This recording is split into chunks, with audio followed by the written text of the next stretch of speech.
We are live and off to the races. Amazing. Good morning, Sid. Thank you for joining me. Thank It's you. so good to see you.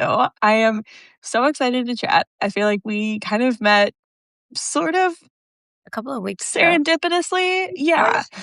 Like a little bit serendipitously, a little bit because we both are, new to Substack and big writers and have like a lot of shared interests. So I'm just super excited to like chat and Yeah. kind of match up where our like writing Venn diagrams overlap and talk a little bit more about what you're For doing sure. with romance and story beats. I think maybe we start by saying we titled this Making Romance Our Job because little bit of a play on Make Writing Your Job, which is Yeah. where you and I met, but then we were both romance writers in addition to a bunch of other things, which is Yeah. super fun and exciting. So I guess let's start there. Tell us a little bit about your Substack, Romancing Story. So, romancing storycraft is basically something I started because I was looking for a, a specific kind of book club, right? And I'm sure you can Yes. kind of go with this, but I wasn't looking for just a regular book club where you read and discuss stories. And while that's fun and great, I am a bit of a nerd. And I'm also trying to improve my storycraft, so because I'm working on a book. So I wanted the kind of book club where you could go and analyze stories together with other writers, where you're not just discussing, "Oh, like, yeah, I thought this was fun, but, oh, did you see, this beat here and how they did this? And, I thought this was really effective, XYZ." And I was looking for it, but I didn't see anything like that. And so I just thought, "Okay, well, I'll have to start it myself." And I'm also doing, StoryGrid. I'm a StoryGrid mentee right now. Ooh, Uh, tell us more about what StoryGrid is. I'm not familiar. the StoryGrid is, the CEO is Tim Grahl, and there's a book called, StoryGrid, and it's basically just going over the beats.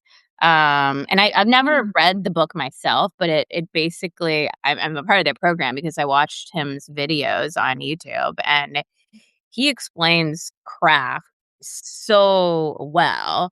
Like the Five Commandments, inciting incident, progressive complications, turning points, all of that, And if you're a beginner writer or even just an advanced writer who wants to actually study craft, it's his explanations are fantastic. So I got So cool. into it that way, and they had a mentorship program, and it basically talks about deliberate practice, right?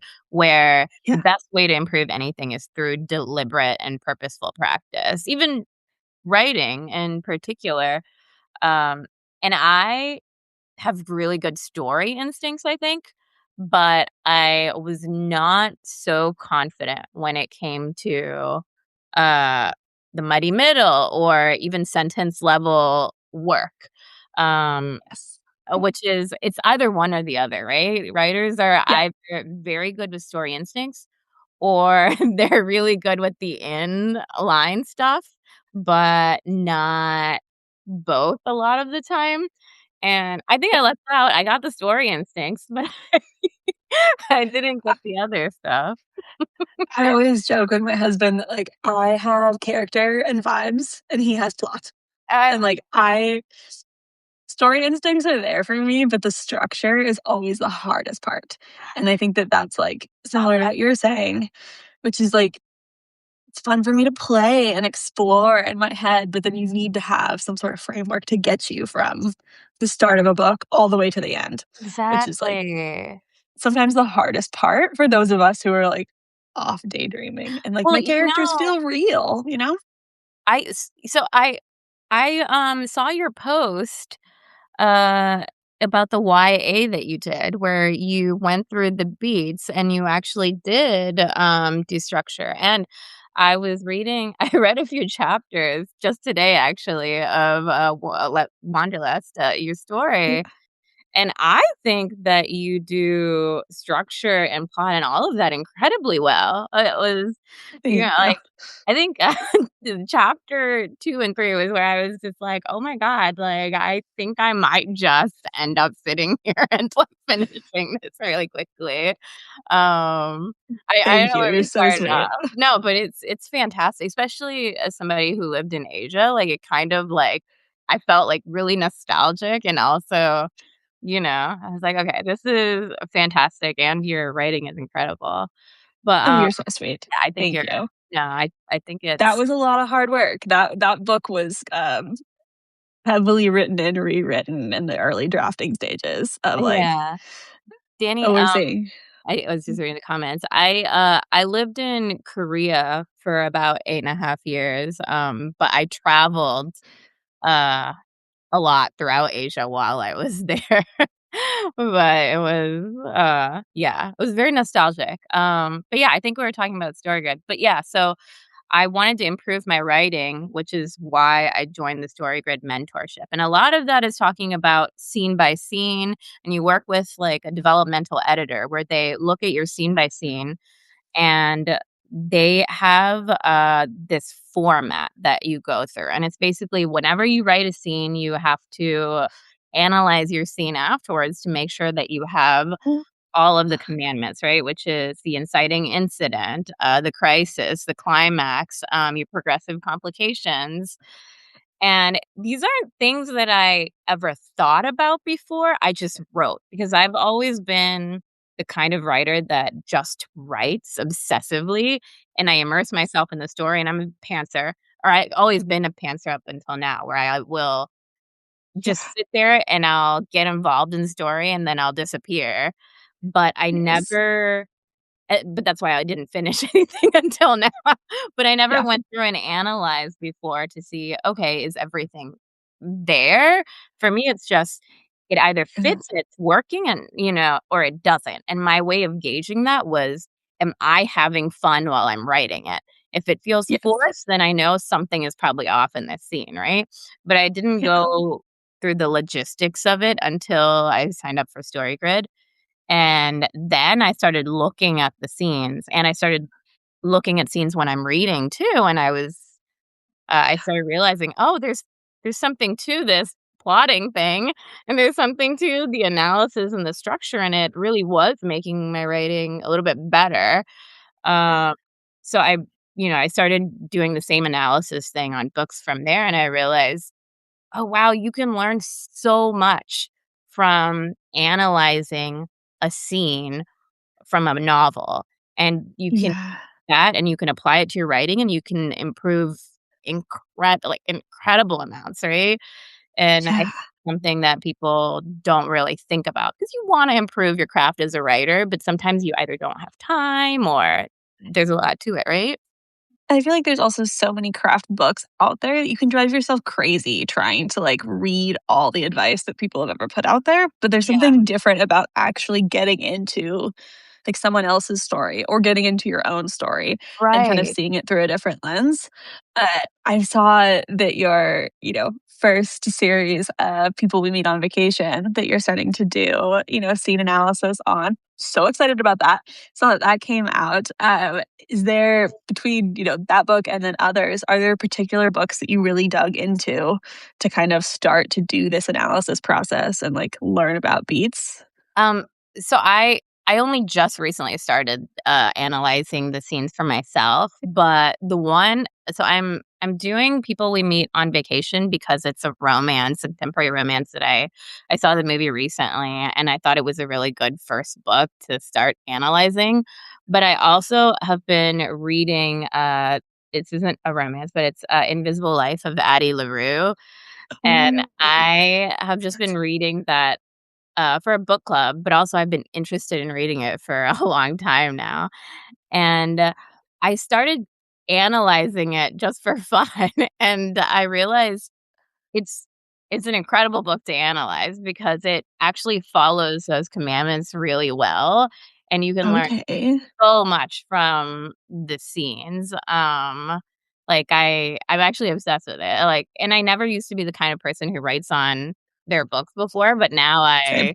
I'm underlining books, I'm, writing in them, I'm taking notes, and yeah, I think, Invisible Life is the one that I'm most obsessed with. Have you read that book? I have not. That's been on my TBR for forever, and I, like, have checked it out from the library multiple times, always have a reason not to, so it feels like that that, like, weird kinship where you're like, "I have a relationship to this book, but I've never cracked it Yeah. open." Like, one of those weird ones where I'm like, "Someday, I will just power through the whole thing," but not yet. Yeah. Um so, like, in thinking about all this, like, how do you maintain that spark? Because I think for pantsers, there's such a fear that if you start to get, like, clinical or organized with it, that it takes away that, like, spark or that magic that keeps us want to keep writing. So, like, how do you maintain that balance, or has that not been a problem? No, so this was something that I struggled with for a while because, there is that fear, right? Because the thing that I loved about writing was that flow, where you get down on the page and you're discovering what's happening. It's like this feeling of being a kid again, where you're discovering what's happening right along with the reader, and it's exciting and it's fun. But that feeling kind of fizzles out when you're stuck, is what I realized. So I would start things, and then that feeling would fizzle out when I got to the mighty middle, and Yeah. then there's this overwhelming fear of the blank page where, Yeah. Yeah. as soon as I got to that stuck moment, it would I would have a manuscript that wastes away for ages. So I had this manuscript that I pitched it, even before I wrote it. I think I didn't even have anything written yet. I had an idea, and I went to a writers conference, and I sat with an agent, and I did a pitch because I was like, "Let's practice pitching." And she Yeah. liked the idea and asked for these chapters, and I had maybe 1 chapter written. I was like, "Okay, let me knock out 3 chapters and send it to her." Um, which was easy because I was a panther, so I did it. And then she wanted more, and that's where that overwhelming, "Oh, crap, I don't know where this is going," happened, right? Yeah. So, I realized, it kinda just sat for over, I think it sat for maybe a year or 2. It sat for a long time, and it kinda sucked because I had this opportunity to get an agent, Yeah. and I let it go because of fear and overwhelm, and because and that's when I realized maybe pantsing. Okay, so far pantsing hasn't worked for me. Like, yes, I'm a pantser at heart, but if Yeah. it's not working, there's a reason it's not working, so I need to try something different. So I did outline. Yeah. Went back and I outlined, my novel. I didn't go exactly according to the outline. It veered very far away from it, which probably means I'm still a pantser to some, extent. But, Yeah. when I was veering too far, when I got lost, I was able to go back to the outline and say, "Okay, how do I kind of adjust this outline to go back?" Yeah. And It's a bit of a somehow roadmap I there. managed the manuscript that way, which is why I realized, okay, outlining, and it was still fun, right, is what I Yeah. realized, because I was kind of still pantsing along. If I got excited doing something else, I would kind of just allow myself to play in another direction, and I would go back, right? So I realized is Yeah. you can still have that sense of discovery even when you're outlining, because the you outline a scene out and you're kind of scared that you don't have that same sense of flow or that excitement, or I'm discovering what's happening. But anything can change when you're writing the scene. And yes, you have Yeah. an idea of what's going to happen, but generally you're still discovering what happens in this scene. I'm sure you can identify with that, right? Definitely. And I often feel like it's a weird, thing to say for someone that hasn't written fiction before, but it feels like your characters have a life of their own, and Yeah. they kinda grab the story and take it and just go. And so I think that's the part that's really fun, is when you go into a scene and you're like, "I know exactly what this is gonna sound like. This is how it's gonna go," and then your character just doesn't behave. And it makes us sound like we're a little nuts. I hear myself, but it's totally a thing where you kind of have to adjust based upon what you know about your characters and how you know they would handle that situation, and that's always, like, the most fun for me when I kind of allow the scene to kinda drift a bit, but it still gets from A to B. Well, do you find that the way your characters handle situations change, or how do their personalities change as you write the story? Definitely, yeah, and I feel like that's part of the thing that always surprises me is that I go in and I want to, like, craft the perfect character that has these interesting flaws and these hobbies that they love and this, like, whole backstory, and then I find that as I start writing, I actually don't know them that well because they're Mm, not a three-dimensional character yet, and I feel like as I write, I get to peel back the layers of who this person is, and that allows the story to kind of peel back the layers of who they right. are as well, and I think that there's kind of some, like, beauty and joy in it, and that's where I think the artistry comes in, is that Yeah, you can plot out the whole story, but you're still figuring out who this person is as you're, like, taking them through the motions, and right.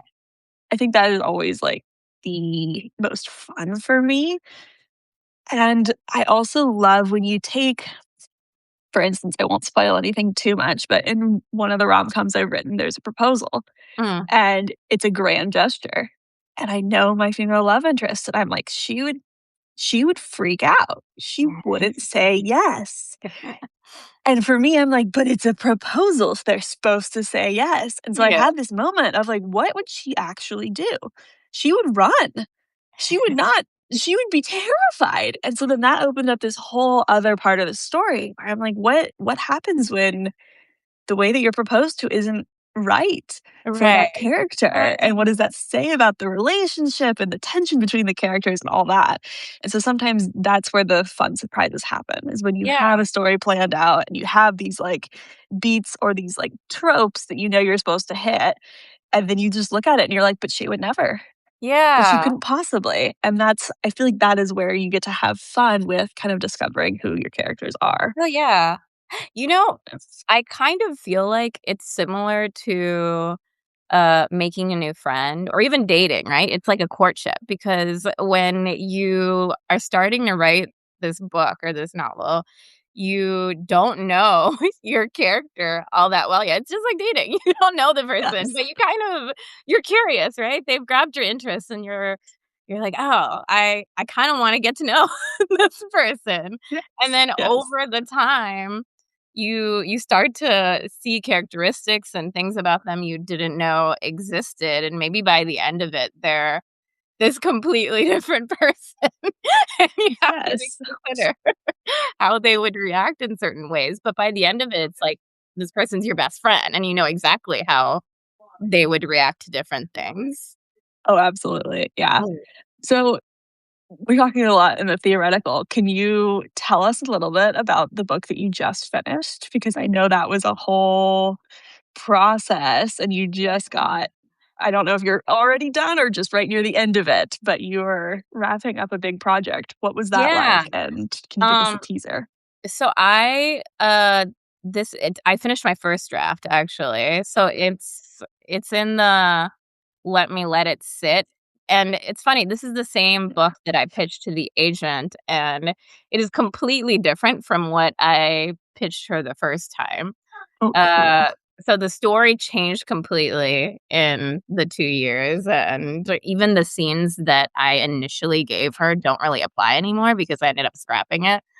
So Um, cool. So but interesting. yeah, but the story is about it it's about a woman who goes, and she wants to start an art studio. She wants a creative career, which makes sense. All of my characters have very non-traditional creative careers, and it's probably because they kind of have pieces of ourselves in it at some point, Always. right?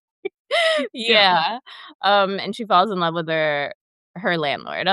But it's kind of, a mixture of an exploration of different cultures, of interracial relationships, of mental health. Both characters are struggling with their own mental health, their traumas and loss and grief. So it's kind of an exploration of things that I've always thought about. Um, Yeah. And I feel like romance is a very good way to explore those themes because it's still love is such a centric part of life, you know? It And is. it's a good way to lightheartedly explore these things that we all wanna explore. I actually there's a book, one of my favorite authors, her name's Helen Hoang, and I she love her. have Yes. you read, The Heart Principle? Yes. So I read all 3 of her books, and I absolutely adore her, and adore how well she explores these themes, of mental health, autism, and, like, all of these things, and I was obsessed with it, and that's probably the ones that I really closely read because I really like the way she talks about actually some, like, hard themes when you think about it, and, Very. identity and, mental health and becoming finding out who you are, but she writes it through a lens of, love and romance, and, none of these characters are toxic either. They're very happy, Yes. lighthearted, loving characters, which I also like. So, this is I guess, I it's in a way, it's very similar, um it might be a little bit, my novel might be a little bit more, I wanna say, a little bit more stressful, but I probably have to go back and, rewrite it in a little bit more of a lighthearted tone. But we're in the editing phase right now, or we're about to enter the Oh editing my phase. gosh. Well, you sold me. Helen Wong is one of my favorites, and I feel like she's an author who has not gotten quite as much recognition as I feel like she deserves because her Yeah. books are just fantastic. And I've done a little bit. I have not done anywhere near as much story analysis as you, but I have taken like her first chapters and Yeah. tried to like dissect them and figure out why they're so effective and how within like 8 to 10 pages you Yes. were, like, sold. You're like, "I need to ride this through with this character." There's something magical about the way that she immediately gets you to connect with that main character and, like, Yeah. want to see that character's progression, and then her stories are just so rich and, I think, beautiful in the way that it, like, allows the characters to figure out who they are in adulthood, and I think that that's something that we don't often talk about. Like, so many Yeah. people focus on, like, YA novels being that, like, coming of age and you're 18 and you're slaying dragons and, like, cool, but the reality is that most people figure out who they are in their 20s and 30s and 40s, and Yeah. getting to read that is so much more relatable and, like, realistic to real life, and I think Yeah. that that's part of why her books in particular, but a lot of, like, the most successful, like, contemporary romance novels, like, really hit home, Oh, yeah. uh, and I don't know about you, but I love the fact that the genre is somewhat structured in the sense that you know there's gonna be a happy ending. It's either gonna be happily ever after or happily for now, but it needs to have that in order to be a romance. Right. There's, like, a little bit of comfort that I then, like, automatically trust the author. I'm like, "Whatever hell you put me through, it's gonna be okay at the end of this book." And that Right. there's something comforting about that, and there's something really cool with craft to know that you get to basically play in that arena, but you're still working towards that happy ending. Yeah, and I think that's why I really love the exploring heavy themes, like Helen Huang, she explores these heavy themes when you think about it, but especially in Heart Principle, that one, when you think about it, it was, even towards the end, it wasn't, the stereotypical happy ending where everything is okay. She's in her room and she's a mess, throughout the end of that novel, and it really captures, autistic burnout very well, and Definitely. it she does a great job of exploring it, but you still know, okay, there's still a happy ending here. That's what it's the romance genre is about happy endings, so there's this hope of, "Oh, everything's going to be okay," and I think that's what we all look for, the everything is going to be okay, that light at the end of the tunnel, and that's probably why we all love romance so much. But it's that way to explore these heavy themes in a way where we know it's it's going to be okay, which is what I love about it. You know, all of the things that we think about. Even I was one of the things that caught me when I was reading your story was Wanderlust. There is I really I think Tinian is sitting at the table with Rosie, and they're eating with the family, and there's a line in there that said that they're hiding the parts of themselves even from their mothers, right? And I was like, "Ah, like, this is Yeah. like, this is this is why I read romance because there's elements of this is so relatable and real, and it captures, like, the experiences that we all go through in such a rich way, and you did it so well." You're so kind. I had so much fun with that story because I think I got to play with a bunch of different relationships and dynamics in that book, and Yeah. I think the for anyone who's just jumping in here, this is Love Letter to Wanderlust. It's a rom-com that I'm serializing here on Substack. I wrote the book a few years ago, but I'm just now like bringing it back out of the archives and re-releasing it. And it's been really fun to like relive these characters because, like you said, I put a lot of darker themes in there, a lot of themes of identity and figuring out who you are and what parts of yourself you like keep from your parents even. Yeah. And there's so much in this book, but at the same time, like Tinyan, the male love interest, is like he's a goofy, lighthearted guy. He just wants to like travel the world and eat food and hang out with his sister and his Yeah. girlfriend and his best friend. And but at the same time, there's so much else happening like underneath the surface as well. Yeah. And that's so like rewarding to write, I think. You did it very well. But Are you a pantser or a plotter? What's your process? I'm definitely a pantser. This book started off with a bit of a nugget of an idea. I wanted a book that was not stuck to any one location. I wanted these characters to be traveling all over the world, falling in love, and kind of have this geographically wide spanning love story. And this comes from the fact that the book that I'd written prior was about a real estate agent who accidentally sells his own house as opposed to the house down the street. Alright. And the buyer gets I pissed love and just that. moves in anyways. And so they're both living in this house, both thinking that they own the place. And so that story was very grounded in it was really fun. That story was like very grounded in a single place within four walls. And like that was so fun to write because you got to bounce the characters off of each other. But I wanted to take something that was global and just go, okay, for the next book, let's do all the opposites of what I've done before. Let's make the love interests, the complete opposites of my previous characters. Let's push myself outside of the bounds of the story. But that means that suddenly I had very few constraints. And Mm. that's where I always struggle is when I go, okay, I don't have a set location. I don't have a set conflict. I don't know who these characters are. And so I was just having a blast, just writing them on airplanes and going places, very much pantsing. And that's when I always reference my husband because he's both my it took a long time, but I trained him to be my personal editor. And so he provides good feedback. But at one point, he looks at me and he's like, "What are you doing? What is this book? Like, this isn't a book. This is just random scenes. Like, they're just faking out in random parts of the world." I'm like, "But it's fun."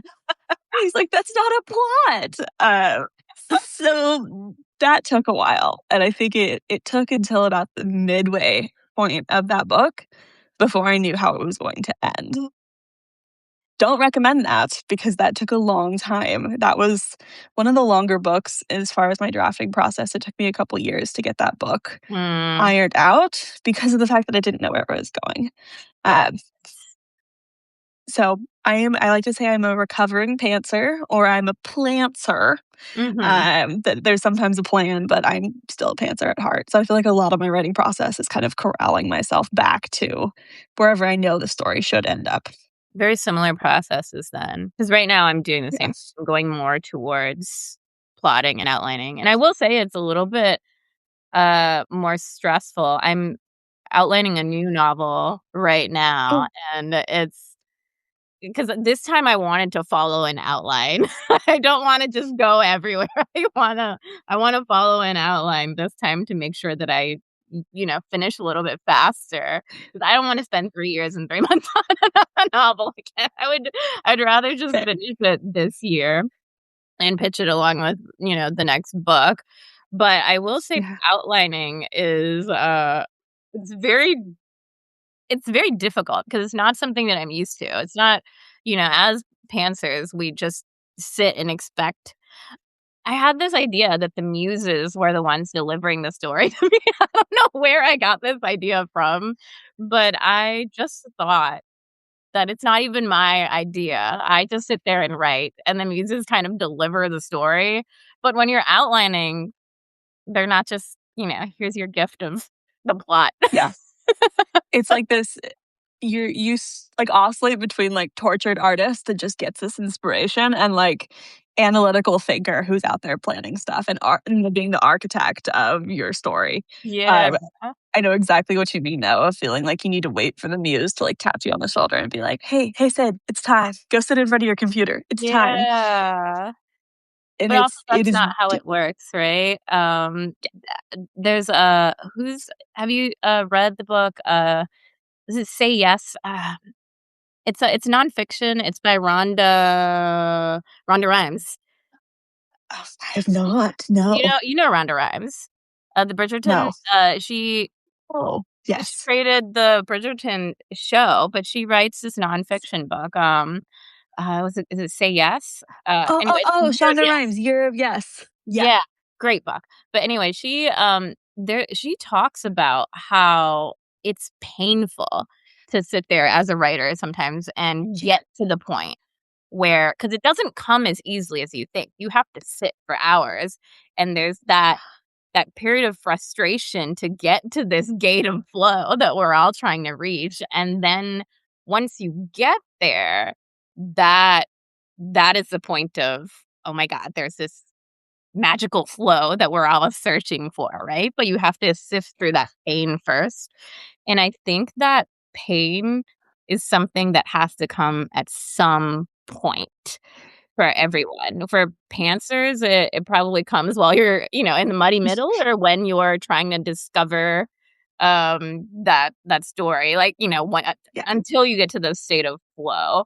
And then for plotter, if you're trying to plot, it probably comes in that beginning when you're trying to outline, you know. So now the way I'm thinking about it now is, let's just save ourselves the pain during the muddy middle and just put it all up front during the outlining process, so I can really, pants through the actual beats when I'm actually writing the story. That it makes a ton of sense, and I very much know exactly what you mean. I feel like so much of my writing doesn't happen in front of the computer because if I sit there in front of a blank page, it's never gonna happen, and it's excruciating, and I feel like the part for me that always surprises me is when I'm stuck. I need to just like go take a drive, go take a shower, like do something where I Yeah. cannot write. And that's when the ideas start to flow. And then I'm in this like urgent, must get in front of my computer, must start writing it down. And that's when you're Yeah. like I need to trap myself in a way where I cannot put words to it. It's just simmering in my head. And Yeah. that's when I can like actually start. But you're right. I remember I've listened to a couple different interviews with Shonda Rhimes. I don't think I've actually read Year of Yes all the way through. I have Rhonda it somewhere, Rhonda. but I've listened to a few of her, talks, TED Talks and podcasts and stuff, and I feel like her process is one that I identify with, which is that you kind of like have so much that lives in your head. And I don't know about you, but I don't write anything down until I start drafting, which is probably Mm, terrible. But I have this weird idea in my head that I'm like, if it's an idea worth putting in a book, it will stick with me. And if it doesn't deserve to be in the book. I don't know if that's me excusing laziness or if that is genuinely oh, how the creative process works. But I have this like weird relationship with anything that I write where I'm like, if it sticks in my brain long enough, it gets to be on the page. And I think Shonda Rhimes has talked about that, where she's like, no, I don't write anything down. I sit down and I write an episode of Grey's straight from my brain because it's already done and I've lived Right. it so many times that it comes out completely formed.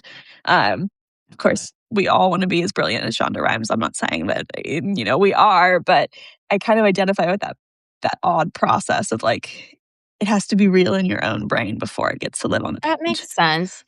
Stephen King talks about that too, where Ooh. it's not something, he doesn't like go and write everything down. It's kind of just if it sticks, it sticks and it's probably meant to be. But if it doesn't, then that's fine. Lately, I've started writing down my ideas, mostly Good because job. I'm getting some really good novel ideas and I wanna keep them. The funny thing is I never go back and look at these idea like, usually it's just, "Oh, I have this one big idea that I know I want to write." So it's something similar, right? Yeah. Like, I have plenty of ideas, but usually there's 1 or 2 that I'm really obsessed with, and that's the one, right? That's Yeah. the That's the one. Yeah. I'm not a sports person, but I like to picture like a baseball team and like the bench, and I have all these characters lined up on the bench, and they're like, "Is it my turn yet? Can I go in? Is it my turn?" And you're like waiting for that story to have its time, or those characters to have its moment. Yeah. Um, so, okay, switching gears a little bit, tell me about your vision for your book club because you and I are both obviously readers and we're writers, and there's that unique kind of space where we can get swept up in a story, but we can also analyze a story to death. What do you envision for this book club that you want to get started? So what I imagine is that we're kind of going through the book together. I was thinking more like chapter by chapter, you're analyzing the stories and then kind of discussing them, right? So for me, the way I'm analyzing them is I'm looking for the five commandments mostly, the structure, like this is the inciting incident. Look at all of these progressive complications that happen to, try to prevent this crisis. Here's the climax, here's the resolution, here's some really good techniques that stick out. But the thing is, what I think these inciting incidents or the crisis is could be completely different from what you think it is, right? Yeah. And that is the point where I kind of thought like a book club would be great for that because we all have different opinions, especially as writers. We all have an opinion. And we all have things that we're curious about. But to get into writing is somewhat solitary, but it doesn't have to be. And like you have some great thoughts in your head that I don't have in mine. Why not share those ideas? So for me, it was Love about, okay, this is my opinion about what the techniques that stuck out to me, where this is what I think the inciting incident and the crisis is here. Did I get this right or wrong? What do you guys think? And then we can discuss that. And then, discuss, okay, why did this, technique or this thing stick out so much? How do we use this in our own writing to apply it, right? Because that really is deliberate practice, and that's how you improve. Like it. I noticed when I'm reading just for fun, yes, you kind of innately absorb story instinct if you're a reader. But when you're actually deliberately analyzing a novel and structure, you pick up all these, on all these things that you never would have picked up on otherwise. And the more Yeah. you do it, the more you're able to apply these techniques to your own writing. And it's, that really is deliberate practice. And why not why just limit yourself to the thoughts in your own head when there's Yeah. a million other people out there who have all of these great thoughts and insights that you could also utilize. So I loved that concept. I don't want it to be a solitary thing. I like discussing, but Yes. I like learning from people. So it was more my vision for the book club is more, let's learn together. Like let's analyze these things together. Let's be nerds together because it's I love that. fun and nerdy, right? Yes, I love that, and really what you're doing is you're creating that shared space for people to show Yeah, up and to find, like, community in a similar way of kind of interacting with books and with reading. Because I yeah, you're absolutely right, like, there's so many people out there that have different opinions, and I find that, I have quite a few reader friends and my mom and my sister, and I will talk to them, and at some point, I start geeking out about story structure, and yeah, they're like, "That's cool. Interesting." And I'm like, "No, no, no, like, it bounce back and forth with me." And that's just yeah, it's a different way of experiencing a book, especially if you've exactly. been, like, in the weeds with your own book. I totally love the idea of having that, like, consistent place to show up and work through what is working in someone else's book versus not. Right. I could even see that eventually the book club turning into, like, a critique group as well, where we, shop some of our own work around within the group if people are open to it. Of course, That I'm not trying to hijack your book no, club, no, I'm just no, that getting excited. no, no, for sure. So that was one of the other concepts that I really was interested in is I have a mastermind group, that I have with my friends, and, a mastermind is Okay. where you get together and you kind of push each other towards your goals, basically.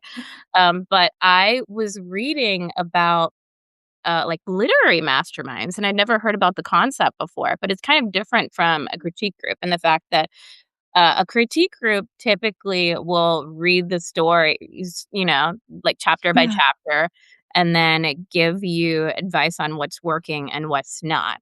But when you're talking about a mastermind, it's a little bit different.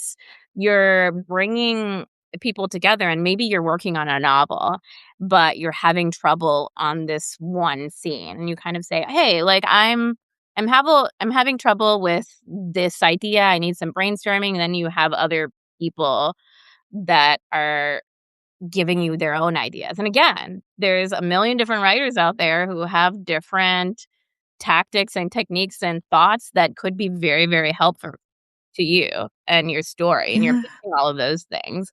So I just love this idea of a gathering of minds. And yes, writing is solitary to an extent, but it doesn't have to be. There's also an element of community that you need as a writer too. And many writers they have the writing aspect, they have the reading aspect, but they are missing that community aspect. I don't know about you, but I don't have a large community of writers in my location that I know or talk to. I have Oh, yeah. a group that's online, but that's it. So that formation of community was something that I was very interested in, and the Yeah. meeting of minds, it's so exciting, right? Yes, you're absolutely right. I had one writer friend in the area, and she recently moved to my severe disappointment, but I don't have a local in-person writing group, if you Yeah. will.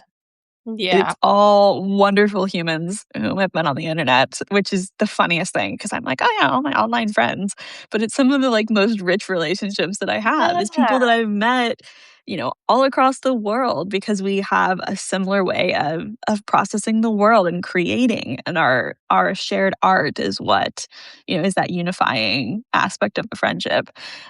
So I think it's beautiful. Like, places like Substack are allowing us to find other writers in a way that, like, I don't go to the grocery store and yell that I'm a romance writer, like, no one cares, and so having a shared place to show up to meet people in the first place, but then to kind of cultivate that community is so, so valuable and so important Yeah. because like you said, otherwise it's just you hammering away at a keyboard in the dark, and it's easy to kind of lose lose the muse or to lose the enthusiasm or to get stuck if you don't know how to work your way out of it. Yeah, for sure. I I do say, this is going back to your story again. I'm obsessed with it, but it it really showed the part you talk about where, being in different cultures and meeting people in different places, and really, like, those are the people that kind of resonate with you. I think I can kind of validate that in that I my closest friends are people that I met abroad, and it's Yeah. because you have this shared experience. And there are people that maybe I might not have been friends with otherwise, had Totally. I not met them in a different country. But it really pushes you to think in a different way, right? Yes. And that really shows in your writing. Like, I can actually really see it vividly in your writing, which is what I actually really love about the story. And I Very sweet. no, but I love, and that's the other reason that I started this. The There's so much of that in different books. You're not just reading the story, there's also a whole different dimension that's coming from the author that you might not even realize that you can explore by actually discussing this with other writers. Um, Yeah. yeah, I feel like a relationship from, like, a reader to an author, it's like a conversation, but just staggered in time. And yes, it's a weird, interesting relationship where, like, I feel like Helen Wong. I feel like I know Helen Wong. I feel like I know her personally because I've read her books and devoured them and lived through them. I don't actually know this woman. I'm sure she's a lovely human, but there's this interesting kind of parasocial relationship that happens by interacting with something that you know comes from such a, like, deep core part of an author yeah, that then you get to live through and experience as well. I agree. There's kind of this, there's an odd relationship there, but you also learn so much about how other people see the world, both through the yes, characters and the author itself. And I feel like that allows us to like live so many different lives pretty yes, much by constantly stepping into. I mean, you and I have gotten to fall in love so many times because every time you read a book, you fall in love with the characters all over again. And then for you sure. turn that onto your own life with your own partner or your own family or friends and have Yeah, a different way of seeing like the nuance in each, unique relationship. So I feel like it's one of the coolest for me, at least one of like the coolest ways to experience life is to just get to like escape into someone else's story and then come back to your own life and kind of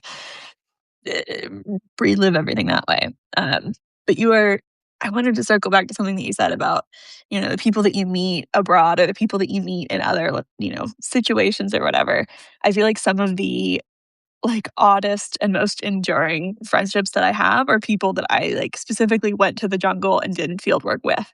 Like, we lived in the middle of the rainforest for a couple weeks together, and mm, you know that person in a way that you'll never know anybody else because you're, like, sweaty and gross and you smell awful, and you had spaghetti night that was, like, a box of noodles with ketchup on it, and, like, just, like, the weirdest stuff that you live through that then you go back to your real life and you, like, barely recognize the person, but you're, like, at a weird core level, like, we know each other through yeah, this, like, odd shared experience, and, like, that is such a unique way of knowing people that I also feel like translates to knowing your fellow writers or knowing a fellow author, like, through reading their writing, and I yeah. find that, like, some of my most interesting relationships are people who I don't I couldn't tell you what they do for work. I don't know. Like, I probably don't know the names of their kids. I don't remember what state they live in, but I could tell you how their brain works in story. That And that's such a like cool facet of someone to get to know. And then to see that across like multiple, reader writer friendships or like author friendships to like get to know how people's brains work is such a fun thing. I think it's like a really nice, unique space to share with someone. I agree. I think that's one of the things that I love about writing and reading. For me, I started writing when I was a kid as kind of a way to express myself because I felt Yeah. like I didn't have a space where I was safe to be able to express myself. And so I started writing and I realized I could escape into this world with characters who could kind of be or kind of express themselves, in a way that I couldn't. And they could act in a way that I wasn't able to. And I love that, right? So there's this level of vulnerability there when you're writing. It's not maybe these characters aren't you, but Yeah. there's a deeper facet of you that maybe, yes, my readers don't know who I am. Yeah. They don't know every aspect of my life, but they know something far more important. Yes. I fully agree with you. And I like when people ask me like, "Oh, how much of this is based on your real life?" It's like, well, okay, if you're reading Love Letter to Wanderlust, like, yes, I'm a primatologist. Yes, I went to these locations. Liv and I are not the same people. That main character is not me, but I have gifted her little pieces of me Yeah. and then let her become her own character. And same with, with all of my characters that I write. But I feel like it's this interesting relationship we have with our characters where we put a bit of ourselves in there because how can you not? Yeah. But then they go off to live their own lives. And you're right. For readers to get to like read those characters, they are learning such like unique core aspects of who we are as the author in a way that is something that's far more core to who we are as opposed to just a resume or a list of accomplishments Yeah. or the story that you tell people when they say, "Hey, where'd you grow up? What do you do for work?" All those things. There's something more like deeply intrinsic to us that comes through in writing, Yeah. about people. Amy Tan, talks about this idea was it Amy it's Amy Tan, right? Yeah. She talks about this idea of emotional memory, and the fact that a lot of people will read her books and think, "Oh, these things actually happened to her." Yeah. But they didn't actually happen. She took the emotional memories that she has, and she Yeah. placed those onto the characters. And by adding a dash of these emotional memories, she created these vivid characters that seem like they really experienced what you did. And it feels like they might be the same person, but they're not, right? They just resonate because that emotional memory turns into something vivid and alive, and it kind of uh it develops a life of its own, which I think is great, and I think it's almost similar to method acting, right? It's what method actors do. They Yeah. they take that emotional memory and then they turn it into something real, and then Yes. it develops a life of its own, and I feel like that is a lot of what writing really is. I agree with that. I know nothing of acting. Please don't ever cast me in anything. Oh my god. But you are right in the sense that that's the way that people draw out that emotion or that like shared human experience Yeah. that what's happening might not look exactly like something that you've experienced, but you've probably touched on that emotion at some point. And so being able to Right. pull that out of your own experience and put that on the page is what like allows a reader to really step into that world and Yeah. experience whatever it is that you're trying to get across. Um, oh, so cool. I love this. See, I feel like we are just like starting the book club right now, but like we Yeah, need I love we need it. a book. We need a book in front of us. Yeah, I So have multiple. best. Oh my gosh. Um, okay, I have like two more questions for you. One, why romance? What about romance has sucked you in? And why is that the focus for your Substack? Man, I think it's silly, but when the first book I ever popped open was probably a romance novel, and I picked one up much younger than, I should have. I think my mom had a Danielle Steele novel somewhere, and I think I might have picked this up in middle school. Started reading it because she had it and she was reading it, and it was kind of just a happy spin that I was not used to when I was younger, and, I found that in romance novels yeah, it is the happy ending, right? There was this element of hope that, to be honest, like, I didn't really grow up with, Yeah. and it was a way of vicariously living through these characters. It's escapism at its finest, to be honest. But in reading these novels, I found myself writing them too and rewriting I guess it was my way of rewriting my life in a way where I could create my own.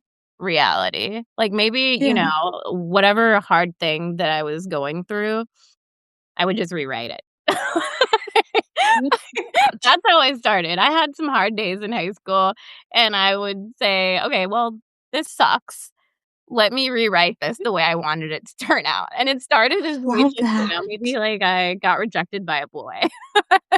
And I was like, "Well, I'm gonna rewrite this to end happily." And it it always just even if, you know, it was rejection or whatever it was, it always just made me feel a little better, you know, Yeah. by seeing, well, this is it didn't turn out this way, but there is, you know, there's an element of happiness in the way it could've turned Yeah. out, and, yes, it's escapism, but that sense of happiness is something that I've always looked for, and I found that Mhm. readers really resonate with, like, Yeah. you know, like, and I guess I wanted to give that element of happiness to other readers, I um, love that. so that Yeah. that's why I would love to hear your answer to that. Oh, goodness. Well, I mean, I only ask the hard questions, so I don't have to answer them. God. Um, I think that it's likely something similar. It's likely escapism, but it's also just I've always been drawn to love in its many forms. And I've always been that person that I see somebody else and I'm like, "Oh, you're cute." And then I plan our whole life, and I'm like, "Oh my god, I know what our wedding's gonna look like, I know what our kids are gonna look like. Oh my god, we'd make the cutest babies. Where are we gonna live?" Yeah, And they've, like, barely gotten their name out. yeah, So there's just kind of this, like, intrinsic, like, idealism, but also, I don't know, curiosity about people, and I think that that's always been yeah, something that fuels a lot of my writing. And I wanna hear about people's relationships. I think it's so interesting when you take 2 people and you put them in this bond. What happens? How do their personalities come out? How do they navigate a shared life, a shared experience, this thing between them that's intangible, but also somehow, like, the most important bond that we have? yeah. I think that's what I kinda keep coming back to, and it's what I ended up studying in my research career as well. So it's kind of spent a long time doing that. So it just manifests itself in multiple aspects of my life. But I think it's that fact that love is something that is pretty much universal, but it's completely different for every single Mhm. pairing of individuals and every single person that experiences it. So getting to kind of play in that arena and in that, like, shared emotion, but the unique facets of it that each person experiences, like, I think that's what probably keeps me coming back with the safety that it's gonna end happy. Yes, Yeah, yes, I do love that. Oh my gosh. Well, we are coming up on an hour. yeah. How can we support you, and how can we get in on the ground floor of this book club? Oh, man, well, I have a Substack, it's called Romancing Storycraft, so if we're, analyzing, people we meet on vacation right now. I literally just posted the prologue analysis, but we're gonna do it chapter by chapter, so if you wanna read along and analyze along and then join in on the discussions, that that is probably the best way. That sounds fantastic. I believe I'm already following. I will make sure I boost this and scream at anyone I Thank know, but you so much. so excited to be part of your community. And thanks for making the time to just chat and share your brain with me. This was so fun. You're fantastic. Have a wonderful day. And thank you to everyone who hopped on Thank and you, shared the space with guys. us too. All right. Talk to you soon. Talk to you later. Bye. Bye.